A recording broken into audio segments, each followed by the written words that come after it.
Hello and welcome to the Quever channel.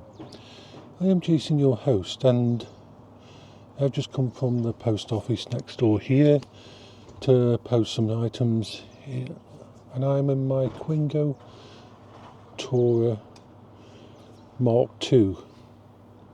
Now, there's different classes of mobility scooter. This is a class 3. What a class 3 means, it can go on the pavement up to 4 miles an hour, and it can go on the road. The thing is, a lot of people don't realise that class 3s exist. They think that when we go on the road, we're not actually supposed to be there.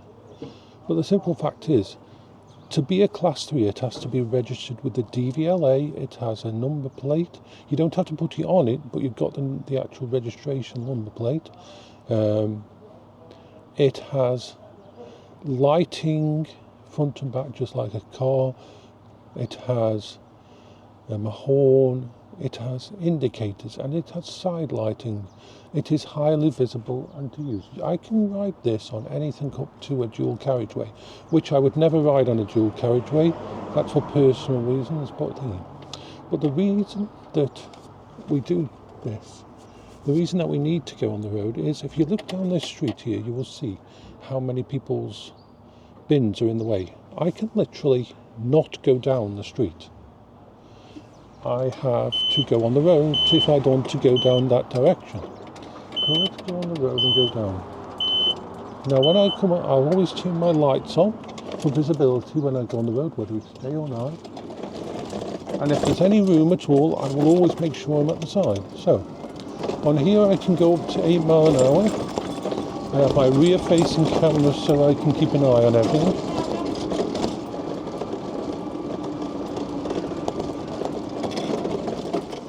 And basically, as you can see on these streets here, the amount of stuff that is left on the pavement, and I'm not just talking about bins. Look at the cars that park on the pavement.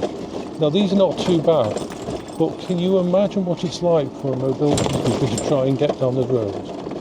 And a lot of the time, there's something called drop curbs. Now, drop curbs are there for disabled people to be able to get on and off the pavement.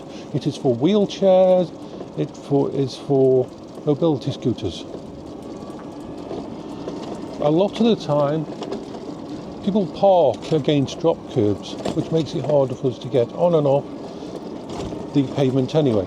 Now, I would much prefer to be on the pavement all the time, but I'm going to show you some reasons why not. I'm going to go all the way through here. I have to watch out for any cars coming from the side.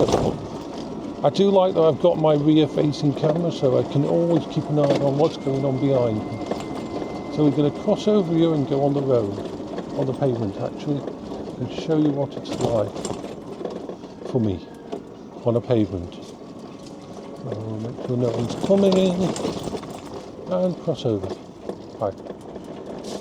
One of the big problems is routes. You can see, I think in front here, that not only is the car a bit far out, which means I can't go around, but if you look at the ground in front, I'll turn off the light, you can see how big that route is causing issues for me. I can't go past that point. That is a no-go for me. I've got to reverse to be able to go down a drop curb, a ramp, because there is no way I can make it over there safely.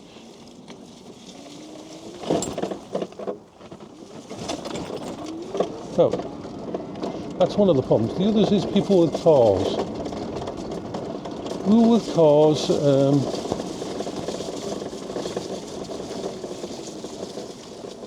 wait for these, I don't know if this person's going past here. I think he is, yes. No, he's going down there.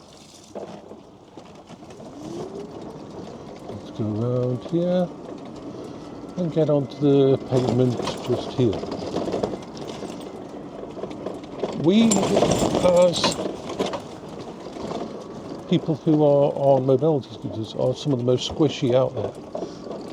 If the pavements were all like this, without cars on them, without wheelie bins outside without... I've been one place where a fucking mattress was actually on the floor in front of me and I had to stop and reverse. And I couldn't get onto the road because the curbs were like 5-inch curbs. They were giant curbs and it would have damaged my Twingo. So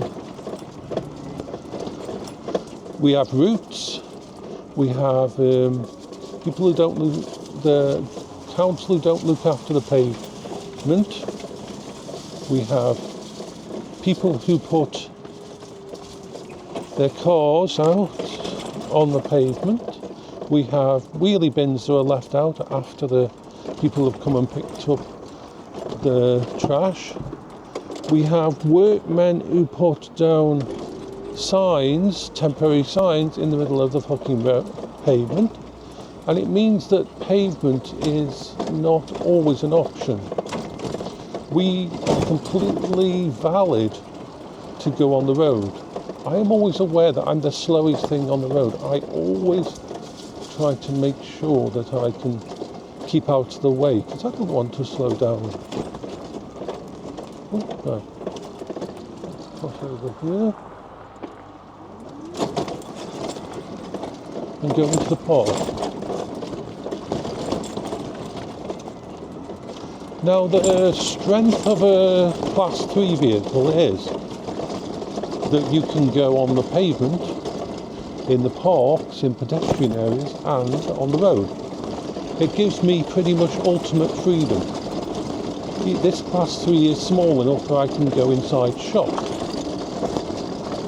I keep my walking stick with me now in case I do need to leave the vehicle and go in if I wanted to go in a shop. But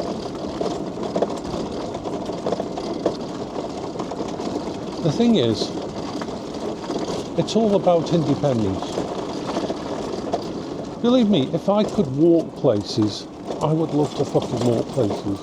I would love to have the freedom of leaving my house and walking. But if I tried to do that, there's a good chance I'd go catatonic and fall over and be in danger.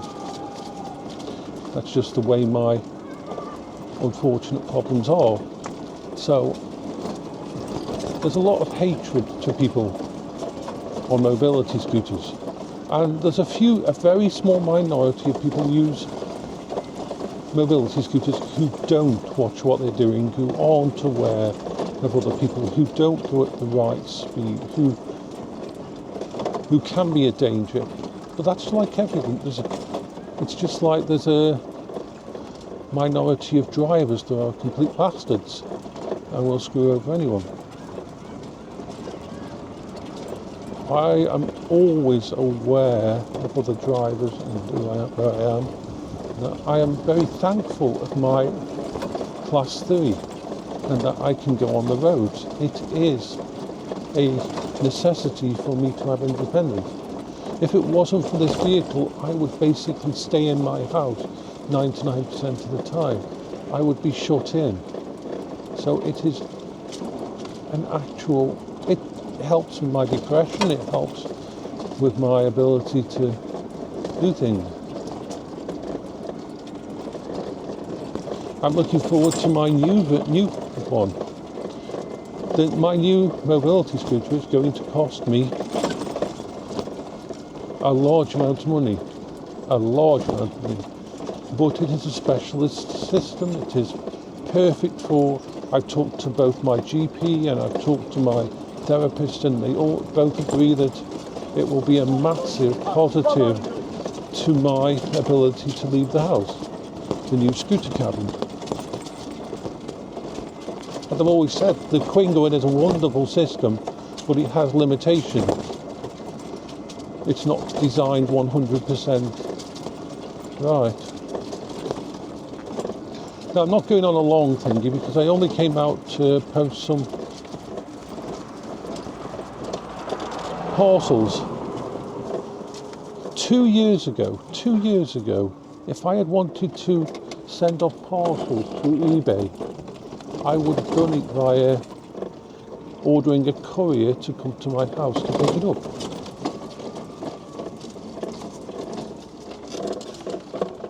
2 years ago, I only left my house probably 4 times a year for CT scans and hospital appointments. That was it.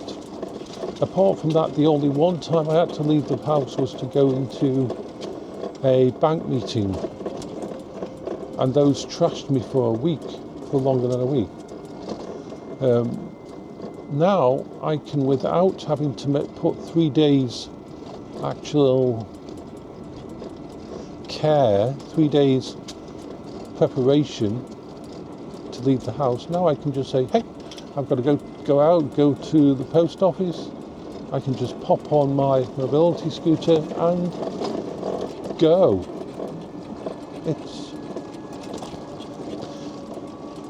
It's freeing, and it improves your self-worth, your self-confidence, your self-esteem. You can't underthinking how much for a disabled person to have a mobility scooter. And I could spend a lot of that money that I'm going to get at the end of the year on multiple things, on computer systems, on game systems, on other parts of my safe space. But the most important part of my safe space is my mobile safe space. My ability to leave the house, my ability to go for a ride somewhere, the ability to have the freedom, even if I don't go out for a month.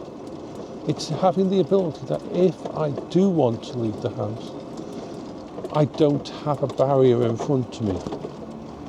And that is the wonderful thing about mobility scooters. Just having a drink.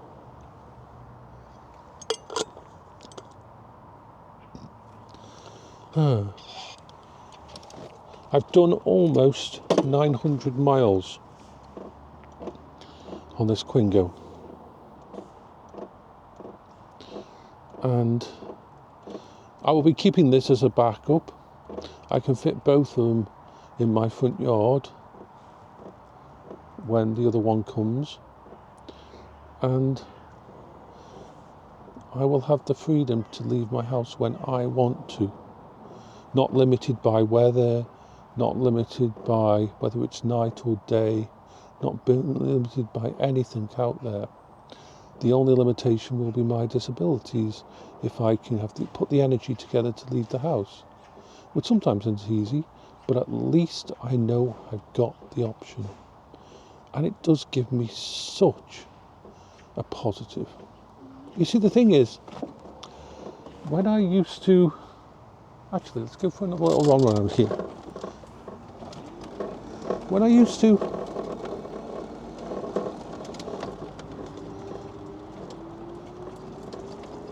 not do this, food cost me a lot more.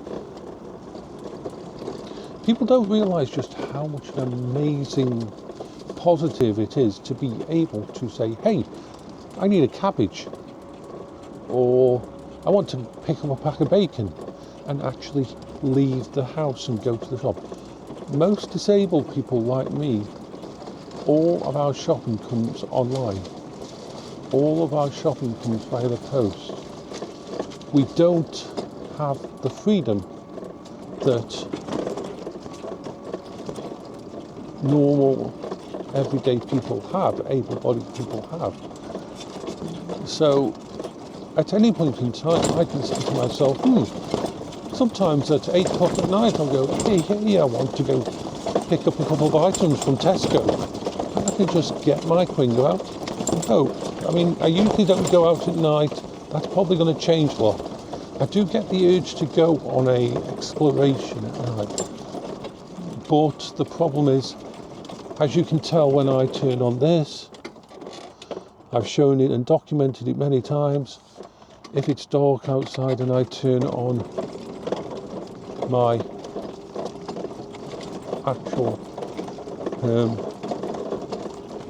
lights so I can be seen by others, I can't see out of the canopy.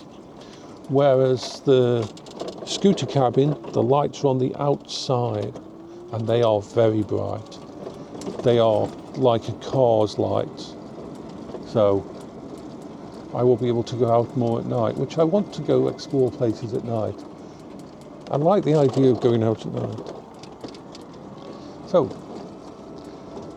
I'm going to stop this vlog. I wish that there was more notice by the media out there of an explanation, because most people don't understand what a class 3 is. A class 2 mobility scooter is one that can go just on the pavement and can cross roads. It is limited to 4 miles an hour and it is not legal to use it on the road. A class 3 is legal on the road, legal on the pavement.